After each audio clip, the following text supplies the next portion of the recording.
شاہ جہاں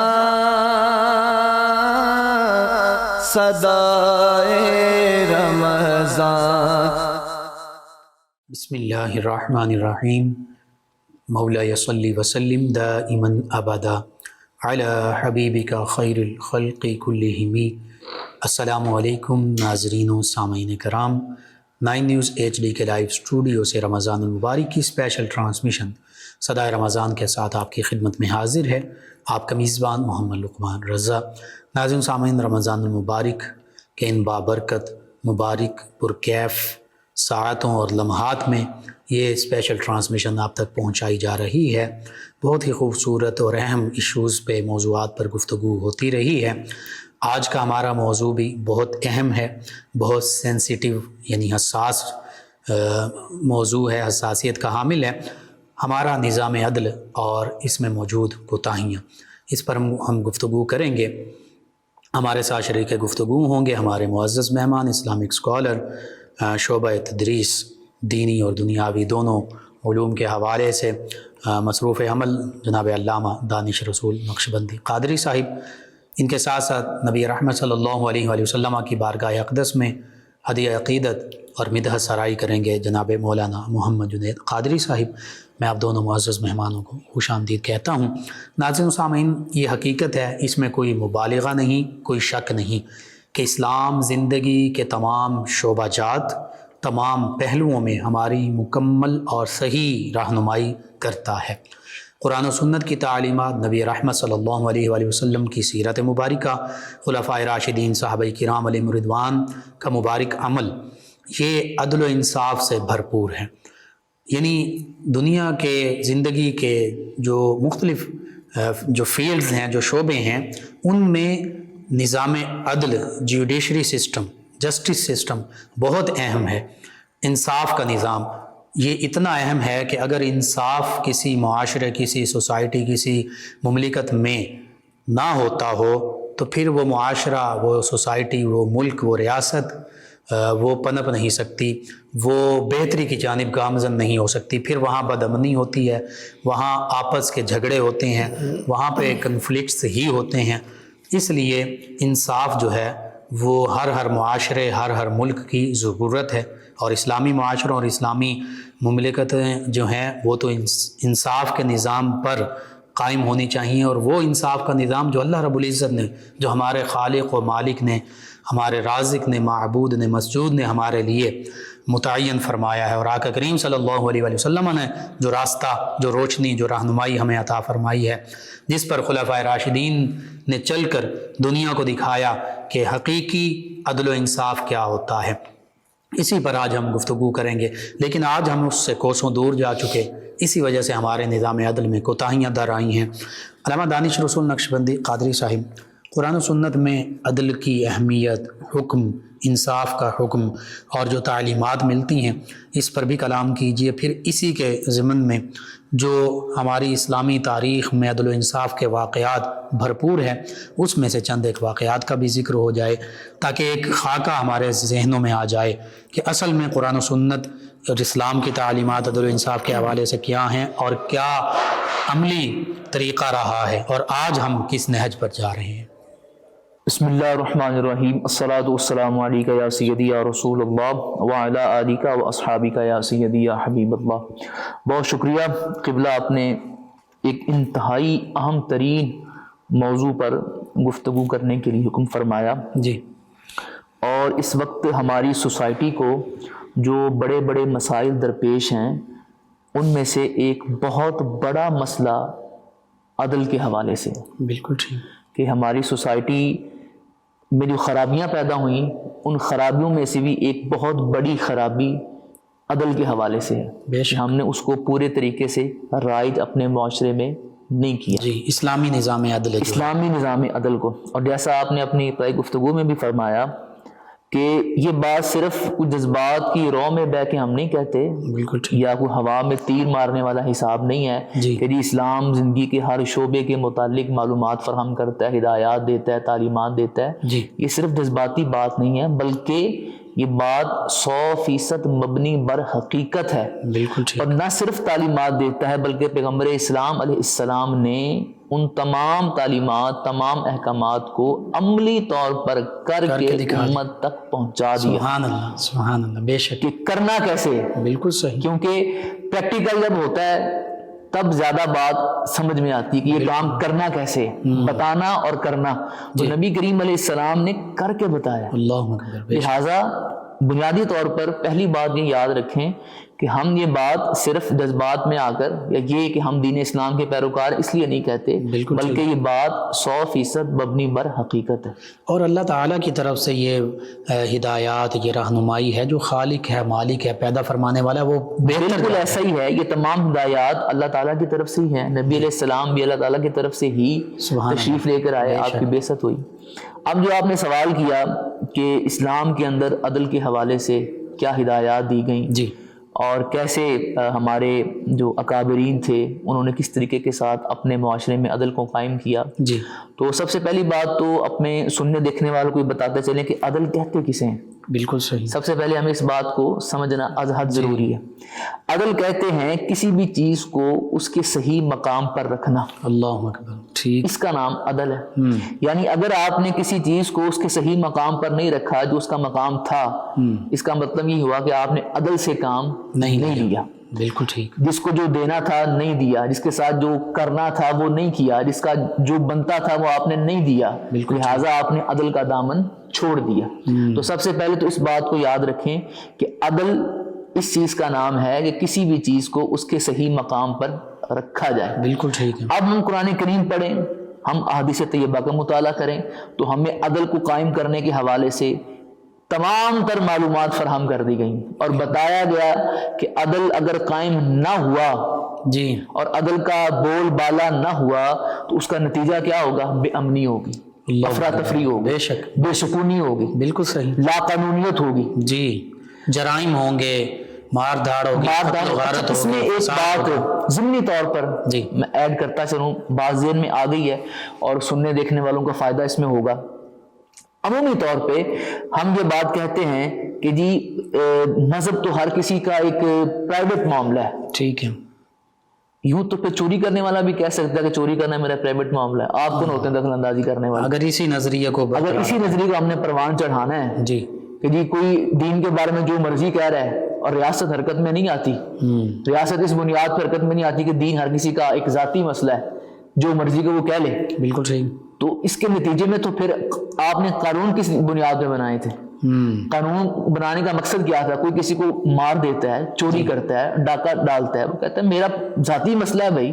ٹھیک، آپ دیکھیں نا کئی دفعہ ایسا ہوتا ہے کہ چوری کے جرم کے ارتکاب میں جس کی چوری ہوئی ہے، جس کا مال چرایا گیا ہے، وہ کوئی ایکشن نہیں لیتا، جی، تو وہ کہتے ہیں میرا اس کے ساتھ معاملہ، آپ ریاست کیوں عمل دخل کر رہی ہے اس میں؟ ٹھیک، وہاں یہ بات کی جا سکتی ہے نا، وہاں پر ریاست کی مدیت میں باقاعدہ کیس دائر کیا جاتا ہے، جی، ٹھیک ہے۔ تو اسی طرح اسی بات میں یہ بات شامل کر لیں کہ عدل کا معاملہ بھی اسی طرح ہی ہے، اور عدل کا معنی بہت محدود نہیں ہے، بڑا وسیع معنی ہے، بالکل ٹھیک ہے، وہ آگے چل کے ہم اس سے بات کریں گے کہ عدل صرف یہ نہیں ہے کہ ایک کیس عدالت میں دائر ہوا اور اس کے اوپر جو جرا ہوئی اور تبصرہ کیا گیا، اس کے بعد میں ایک فیصلہ سامنے آ گیا تو عدل کے تقاضے پورے ہو گئے۔ عدل کا معنی بہت وسیع ہے، بالکل صحیح، تو اسی طرح عدل دینی معاملات میں بھی، معاشرتی معاملات میں بھی، خاندانی معاملات میں بھی، معاشی معاملات میں بھی اس کا معنی بہت وسیع ہے۔ بالکل ٹھیک، اب ہم بڑھتے ہیں اس طرف کہ قرآن و سنت میں اس کے حوالے سے ہمیں کیا تعلیمات دی گئیں۔ دیکھیے قرآن کریم کا مطالعہ کریں تو قرآن کے کئی مقامات ایسے ہیں جن کے اندر ہمیں عدل قائم کرنے کے حوالے سے ہدایات عطا کی گئی ہیں، سبحان اللہ، عدل کو قائم حکم دیا گیا ہے کہ عدل کو قائم کرو۔ مثال کے طور پر ارشاد فرمایا اعدلوا، عدل کرو، ہوا اقرب للتقوی، سبحان اللہ، یہ تقوی کے زیادہ قریب ہے۔ سبحان اللہ، اب آج کے حالات میں اسی آیت کے تناظر میں دیکھ لیں کہ ہمارے معاشرے میں تقوی کا گراف کیا ہے، اللہ اکبر، تو وہ گراف آپ کے سامنے آ جائے گا۔ ہم صرف ظاہری تقویٰ دیکھ رہے ہوتے ہیں، ظاہری تقویٰ دیکھ رہے ہوتے ہیں، ظاہری بھی کیا دیکھ رہے ہیں کہ آپ اس میں یہ دیکھیں نا کہ ایک بندہ چوری کر رہا ہے تو کیا وہ تقویٰ اختیار کر کے چوری کر رہا ہے؟ اللہ اکبر، ایک بندہ اگر قتل کرتا ہے، اور قتل و غارت ہمارے معاشرے میں عام ہے، نہ مارنے والوں کو پتا میں کیوں مار رہا ہوں، نہ مرنے والوں کو پتا میں کس جرم میں مارا جا رہا ہے، صحیح، تو اس میں وہ کیا تقویٰ اختیار کر رہے ہیں؟ بالکل کیوں؟ عدل نہیں نا قائم ہو رہا. تقویٰ تو اللہ سے ڈرنا ہے نا. اللہ سے ڈرنا تھا. اب ایک بندہ ملاوٹ کر رہا ہے، معاملات کر رہے ہیں. ایک بندہ ملاوٹ کر رہا ہے تو وہ کیا متقی بن کے ملاوٹ کر رہا ہے. آج کے آپ رمضان شریف کی بابرکت ساتیں چل رہی ہیں، جی آپ دیکھیں ہر چیز کے ریٹ ہوش ربا ہو چکے ہیں. 2 گنا، کسی کے 3 گنا، 4 گنا بھی بڑے ہوں گے. بالکل ٹھیک. تو اب یہ جو ریٹ بڑھائے جا رہے ہیں، قیمتیں بڑھائی جا رہی ہیں، یہ کیا متقی بن کے بڑھائی جا رہی ہیں؟ عدل قائم نہیں نا ہے. نہیں. اگر معاشرے میں عدل قائم ہوتا تو پھر یہ ایسے معاملات نہ ہوتے. اور عدل ہی آپ کو تقوی سے قریب کرتا ہے. بے شک. عدل ہی آپ کے اندر اللہ کا خوف پیدا کرتا ہے. تقویٰ ہی تکریم کا باعث بنتا ہے. تقویٰ تکریم کا باعث بنتا ہے. لہٰذا ہم یہ کہنے میں حق بجانب ہیں، اور یہ ہماری بات بالکل مبنی بر حقیقت ہے کہ چونکہ عدل قائم نہ ہو سکا، جی لہٰذا ہم تقوی سے دور ہوتے چلے گئے، نیکی سے دور ہوتے چلے گئے. نتیجتاً ہمارا معاشرہ افراتفری کا شکار ہو گیا. نبی کریم علیہ السلام آپ کی حیات مبارکہ اور بالخصوص آپ کی مدنی زندگی کو اگر دیکھا جائے، سیرت نبویہ کا مطالعہ کیا جائے، تو محبوب علیہ السلام نے تو خود عدل کو قائم کر کے بتایا. عدل کیسے قائم ہوتا ہے؟ اس میں سفارش نہیں چلتی. بالکل ٹھیک. تعلق نہیں دیکھا جاتا. بالکل ٹھیک. طاقت کے، دولت کے بلبوتے کے اوپر عدل نہیں کروایا جاتا. اپنی مرضی کے فیصلے نہیں لیے جاتے. بالکل ٹھیک ہے. کہ فرمایا کہ میری بیٹی فاطمہ بھی اگر چوری کرتی تو میں وہی حکم لاگو کرتا جو ایک عام مسلمان کے لیے لاگو ہوتا ہے. گورنر کے بیٹے ہو کر جناب انہوں نے ایک غریب کے ساتھ بدسلوکی کی، تو حضرت فاروق اعظم رضی اللہ تعالیٰ عنہ کے ہاں وہ حالانکہ ان ہستی سے اس قسم کا تصور بھی نہیں کیا جائے، صرف بے شک انصاف کی اہمیت کے حوالے سے. اس میں کوئی دوسری رائے نہیں ہے. یہ تو وہ ہستیاں ہیں جہاں سے پاکیزگی پھوٹتی ہے. سبحان اللہ. بے شک. لیکن تعلیم امت کے لیے بتایا کہ تم دولت کے بلبوتے پر، اپنے طاقت کے بلبوتے پر، عہدے کے بلبوتے پر، کیونکہ کرسی کا بڑا نشہ ہوتا ہے کہ میں فلاں کا ہوں، یا میں فلاں عہدے پر فائز ہوں، یا میں فلاں عہدے دار کا فلاں تعلق والا ہوں، لہٰذا میرے لیے تو کوئی قانون نہیں ہے. لیکن نبی علیہ السلام کی مبارک سیرت پڑھیے تو محبوب کریم علیہ السلام نے فرمایا کہ میری بیٹی، سگی بیٹی، اور وہ بیٹی اس کے بارے میں فرمایا کہ میرے جگر کا ٹکڑا ہے. جس بیٹی سے نبی علیہ السلام کی نسل مبارک چلتی ہے، جو حسنین کریمین کی والدہ ماجدہ ہیں، سبحان اللہ، ان کے بارے میں فرمایا. یہ تعلیمی امت کے لیے فرمایا. کوئی ہماری اس بات سے کوئی اور مطلب نہ نکالے. تعلیمی امت کے لیے فرمایا کہ اگر میری بیٹی بھی یہ کام کرتی جو اس خاتون نے کیا ہے، تو میں وہی حکم جو چوری کی سزا شریعت نے مقرر کی ہے اس کو لاگو کرتا. اللہ، یہ عدل و انصاف، یہ عدل و انصاف ہے. یعنی عدل قائم کرنے میں آپ نے قربتیں نہیں دیکھنی پھر، اور آپ نے سفارش بھی قبول نہیں کی. سیدنا عثمان بن زید جو بڑے محبوب ہیں آپ کے، محبوب تھے، یہی کہ عدل کو قائم کرنے میں سفارش قبول نہیں کی جائے گی، قربتیں نہیں دیکھی جائیں گی. ہمارا معاشرہ کیا کرتا ہے؟ ہم اپنی سفارش کے بلبوتے پر، قربت کے بلبوتے پر، بالخصوص یہاں پر اسی بات کو ہم شامل کر لیں کہ جب ہم کسی کو ووٹ دیتے ہیں تو ہمارے ووٹ دینے کا معیار پہلا قربت ہوتی ہے. بالکل ٹھیک. خاندانی قربت، برادری، خاندانی معاملات، جناب یہ محلے دار ہے، برادری والا ہے، یہ چیزیں بنیاد بنا کر ہم ووٹ کاسٹ کرتے ہیں. اپنے مفادات یہاں پہ تو اپنے مفادات عزیز چند روپوں میں بک جاتے ہیں. چند روپوں میں کیا، شاید ہم تو غیر ہماری گفتگو سیاسی نہیں ہے، نام یہاں پر کوئی سیاسی گفتگو کرنے کے لیے بیٹھے ہیں، ہم تو پیسے کے بغیر بھی بہت ساری چیزوں پر اپنا ووٹ دے دیتے ہیں. اللہ، ٹھیک ہے. ٹھیک ہے. تو اب جب یہاں پر یہ معیار ہو تو اس کے نتیجے میں پھر ہم یہ تو نہیں ہوگا کہ معاشرہ امن و سکون کا گہوارہ بن جائے گا. بالکل. تو یقینی بات ہے پھر معاملات جب ابتر سے ابتر ہوں گے، اور صورتحال ہمارے سامنے ہے. ایک غریب آدمی اگر ہے تو وہ اگر چوری کرے تو وہ فوراً پکڑا جاتا ہے. لیکن اگر کوئی طاقتور جو ہے، جس کے پاس عہدہ ہے، پیسہ ہے، طاقت ہے، یا اس کے پاس کسی بھی لحاظ سے اقتدار کا کوئی سہارا ہے، لہٰذا اس کے اوپر کارروائی نہیں ہوگی. تو جب یہ ہم سٹینڈرڈ قائم کر لیں گے کہ ایک عام آدمی کے لیے عدل کے پیمانے کچھ اور ہیں اور ایک بڑے آدمی کے لیے عدل کے پیمانے کچھ اور ہیں، تو پھر نتیجہ تن جیسے جو کہ ہمارا آج کا موضوع کہ ہماری کوتاہیاں کیا ہیں، تو ہماری سب سے بڑی کوتاہی یہ ہے کہ ہم نے سٹینڈرڈ ہی مختلف بنائے ہوئے ہیں.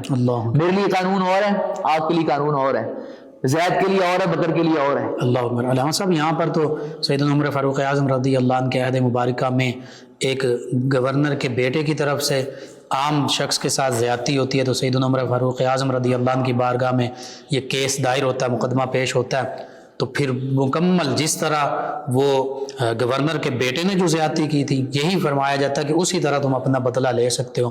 قرآن مجید فرقان حمید میں تو اس پر یہ بھی بالکل عدل کے حوالے سے کہ والعین بالعین والانف بالانف والاذن بالاذن والسن بالسن والجروح بالقصاص، تو یہ ساری چیزیں اسلام کا تصور عدل جو بڑا واضح ہے. جی اس میں کوئی بہام نہیں ہے، ٹھیک ہے، کوئی اس میں ایسی بات نہیں ہے جو ہمیں سمجھ میں نہ آ رہی ہو، اور کوئی ایسی بات بھی نہیں ہے جو قابل عمل نہ ہو، ٹھیک، کیونکہ یہ تصور بھی پایا جاتا ہے نا ہمارے یہاں بہت شدت سے آج کل پایا جاتا ہے کہ اسلامی تعلیمات دور جدید کے مطابق ہی نہیں ہے، اللہ اور کئی لوگ آج کل سوشل میڈیا کا دور ہے اور وہ مادر قدر آزاد سا ایک سلسلہ ہوتا ہے جس کا جو دل چاہتا ہے جیسے دل چاہتا ہے وہ کلام کرتا ہے، اور چونکہ ہمارے یہاں کوئی ایسا اس کے اوپر قدغن ہے نہیں، کوئی اس کے اوپر چھانی لن لگائی گئی کہ بھئی یہ چیز چھن کے آگے آئے گی، وہ چیز ہوتی ہے نا چیک کرنے کے لیے، کوئی اس میں بھی دو باتیں ہیں نا، جو لوگ ایسی باتیں کرتے ہیں اول تو وہ اسلام کی حقیقی تعلیمات سے روشناس ہی بے شک ایسے ہی ایسا اور دوسرا کیونکہ انہوں نے ہمارے معاشرے یہی دیکھے ہیں آج کے مسلمان ممالک، ان میں جو دیکھا اس کے مطابق وہ کہہ دیتے ہیں کہ جی یہ اسلامی جمہوریہ پاکستان ہے یا یہ اسلامی ممالک ہیں تو ان میں دیکھو یہ عدل ہے، یہ انصاف ہے، وہ آج کی مسلمان اور مسلمانوں کے معاملات کو دیکھ کر قیاس کر رہے ہیں۔ اسی میں ایک بات ہم ایڈ کرتے چلیں کہ دیکھیں اگر ہم اس بات کی وہ یقینی بات ہے وہ انہی باتوں کو بنیاد بناتے ہیں، جی لیکن ہم یہاں پہ عرض کریں گے کہ مذہب عیسائیت ہے، مذہب یہودیت ہے، دیگر مذاہب ہیں، کسی بھی مذہب کے اندر غیر اخلاقی تعلیمات نہیں ہوتی بالکل عمومی طور پہ، اگر آپ عمومی طور پہ آپ دیکھیں تو وہ اخلاق کو بڑا زور دیتے ہیں، ٹھیک ہے، تو اگر آپ نے مذہب کو پرکھنا ہے آج کے دور میں اس کے پیروکار کے اعتبار سے تو پھر تو آپ عیسائیت پر بھی بہت سے اعتراضات کر سکتے ہیں، بالکل یہودیت پہ ہو سکتے ہیں، تو آپ اس کی نمائندہ کتب کو دیکھیں نا، بالکل ان کی نمائندہ کتب میں کیا تعلیمات ہے، کسی ملک کے اندر قانون تو ہوتا ہے نا جس طرح کا بھی ہو، قانون بنایا باہر جاتا ہے، اس پہ عمل درآمد ہو رہا ہے یا نہیں ہو رہا ہے ایک علیحدہ بحث ہے، لیکن قانون تو ہے نا، ہم نے یہ دیکھنا کہ قانون ہے یا نہیں ہے، ٹھیک ہے، قانون ہے ہاں جی ہے، عمل نہیں ہوا ایک علیحدہ مسئلہ ہے، صحیح، ہم کیا کرتے ہیں کیونکہ اسلام کا بغض اور حسد ہمارے اندر کوٹ کوٹ کے بھرا ہوتا ہے اور ہم پریشان ہوتے ہیں کہ ہمارا معاشرہ تو دن بدن اسلام کے قریب ہوتا جا رہا ہے، افراد اسلام قبول کرتے جا رہے ہیں کیونکہ وہ سکون کی تلاش میں ہوتے ہیں، وہ اطمینان کی تلاش میں ہوتے ہیں اور انہیں اطمینان اور سکون کی نصیب نہیں ہوتا، لہٰذا وہ اسلام قبول کرتے ہیں، تو اس بغض اور حسد کی آگ میں جلتے ہوئے ہم اپنی آنکھوں پر تعصب کی نفرت کی پٹی باندھ کر ہر چیز کو دیکھ رہے ہوتے ہیں، تو ہم یہ عرض کریں گے کہ آپ اسلام کی نمائندہ کتب قرآن و سنت کو دیکھیں، قرآن کریم کو دیکھیں، حدیث کو دیکھیں، ان کے حکامات کو دیکھیں، آپ کو پتہ چلے گا کہ اس سے زیادہ خوبصورت عدل کا نظام آپ کو کسی مذہب میں نظر ہی نہیں آئے گا۔ قرآن تو کہتا ہے فحکم بین الناس، کہ لوگوں کے درمیان جو فیصلہ ہے وہ فحکم بین الناس بالحق، حق کے ساتھ فیصلہ کرنا، سبحان اللہ، اس میں یہ نہیں دیکھنا کہ بھائی اب یہ تو ہو، یہ تو میرا کچھ سامنے جاننے والا آ گیا اب میں کیا کروں گا، جاننے والا آ گیا جس حال میں آپ کے سامنے آیا ہے آپ نے اس حال کو دیکھتے ہوئے فیصلہ کرنا، اللہ اکبر، یہ نہیں دیکھنا کہ میرا جاننے والا، حضور کریم علیہ السلام مالک نعمت تقسیم فرما رہے ہیں جی، اور ایک شخص جو ہے بالکل آپ کے اوپر جھک گیا تو آپ نے اسے ایک ہلکا سا کچوکا سا لگا دیا، تو کچھ اسے اب یہ بھی تعلیم امت کے لیے ہے، یہ بھی تعلیم امت کے لیے دیکھا جائے کیونکہ نبی کی نبی علیہ السلام کا ہر عمل ہوتے ہی امت کی تعلیم کے لیے، اس نے کہا میں قصاص لوں گا، تم لے لو، یہ نہیں کہا کہ اچھا اب تم مجھ سے قصاص لو گے، میں تو اللہ کا نبی ہوں، میں اللہ کا رسول ہوں، بے شک نبی رسول گناہوں سے پاک ہیں، ان سے گناہ ہو نہیں سکتا، وہ معصوم ہے، لیکن امت کو بتایا کہ اگر کوئی بڑا بھی ہے اور اس سے کوئی ایسا معاملہ سرزد ہو جائے تو چھوٹا اگر اس پر مواخذہ کرنا چاہے تو وہ کر سکتا ہے، ٹھیک ہے، دین اسے حق دیتا ہے اس بات کا، عدل انصاف کے تقاضے پورے، عدل انصاف کے تقاضے پورے کیے جائیں گے۔ یہاں پر ایک میں واقعہ اپنے ہی معاشرے کو ایڈ کرتا چلوں، ہمارے یہاں ایک واقعہ ہوا تھا کہ ایک بڑے صاحب کی گاڑی سے ایک عام پولیس والا کچلا گیا تھا، جی بالکل، اور وہ جان سے ہاتھ دھو بیٹھا اور بعد میں اس کا کیا بنا، بالکل کچھ بھی نہیں بن سکا، اور ایسے کتنے ہی واقعات ہمارے معاشرے میں، یہ تو ایک واقعہ ایک واقعہ ہم بطور حوالہ کہہ لیں، مثال کوٹ کر رہے ہیں، ایسے کتنے ہی واقعات ایسے ہوتے ہیں کہ لوگ پھر اپنے پیسے کے بلبوتے پر اور اپنی طاقت کے بلبوتے پر، اپنے تعلقات کے بلبوتے پر بڑے بڑے مقدمات سے ایسے نکل جاتے ہیں جیسے انہیں کچھ کیا ہی نہیں تھا، ٹھیک ہے، اور نبی رحمت صلی اللہ علیہ وآلہ وسلم کے پھر انہوں نے بوسہ دیا، اور جی وہ میں جو عرض کر رہا تھا بات، وہ آپ نے بوسہ دیا اور عرض کی کہ وہ میرا مقصد یہ نہیں تھا، اللہ اکبر، میرا مقصد یہ نہیں تھا، آپ نے اب یہ صحابی ہے نا، انہوں نے دیکھا کہ ایک موقع ہے اور جناب میں جو ہوں اس موقع سے فائدہ اٹھاؤں، نبی اسلام کی مبارک بہت جو آ کے کشت انور پر اللہ کی طرف سے لگی ہوئی تھی، اس کے بوسے لینے کا ایک عظیم موقع مل رہا ہے، اللہ اس کے لیے وہ ایک بہانہ بن گیا، اور آپ یہ دیکھیں کہ اسی واقعے کے آپ لیں کہ محبوب علیہ السلام بخار کے عالم میں، اللہ اور صحابہ کرام دیکھ رہے ہیں کہ اس وقت یہ کیسی بات کر رہے ہیں، یہ قصاص لینا چاہتے ہیں، تو جب وقت آیا تو محبوب علیہ السلام نے جب وہ اپنا قمیض مبارک کا حصہ اٹھایا تو انہوں نے اس کا بوسہ، لیکن نبی علیہ السلام کے اس عمل نے ہمیں بتا دیا صحیح کہ جیسے بھی حالات ہوں عدل کو قائم کیا جائے، اللہ اکبر، جس کا جو حق بنتا ہے وہ اس کو دیا جائے۔ بہت خوبصورت گفتگو، سلسلہ کلام جاری رکھتے ہیں۔ ناظرین و سامعین، 9 نیوز HD کے لائیو اسٹوڈیو سے رمضان المبارک کی اسپیشل ٹرانسمیشن آپ تک پہنچائی جا رہی ہے۔ ہمارے ساتھ ہمارے مہمان ثنا خان جناب مولانا محمد جنید قادری صاحب نبی رحمت صلی اللہ علیہ وآلہ وسلم کی بارگاہ اقدس میں گلہائے عقیدت پیش کریں گے۔ جی جناب مولانا محمد جنید قادری صاحب۔ اوہ کیا جود و کرم ہے شہ بطحہ تیرا، واہ کیا جود و کرم ہے شہ بطحہ تیرا، نہیں سنتا ہی نہیں مانگنے والا تیرا، نہیں سنتا ہی نہیں مانگنے والا تیرا، میں تو مالک ہی کہوں گا کہ ہو مالک کے حبیب، میں تو مالک ہی کہوں گا کہ ہو مالک کے حبیب، یعنی محبوب محب میں نہیں میرا تیرا، یعنی محبوب محب میں نہیں میرا تیرا، واہ کیا جود و کرم ہے شہ بطحہ تیرا، فرش والے تیری شوکت کا لوگ کیا جانے، فرش والے تیری شوکت کا لوگ کیا جانے، خسرو عرش پہ اڑتا ہے پھریرا تیرا، خسرو عرش پہ اڑتا ہے پھریرا تیرا، واہ کیا جود و کرم ہے شہ بطحہ تیرا،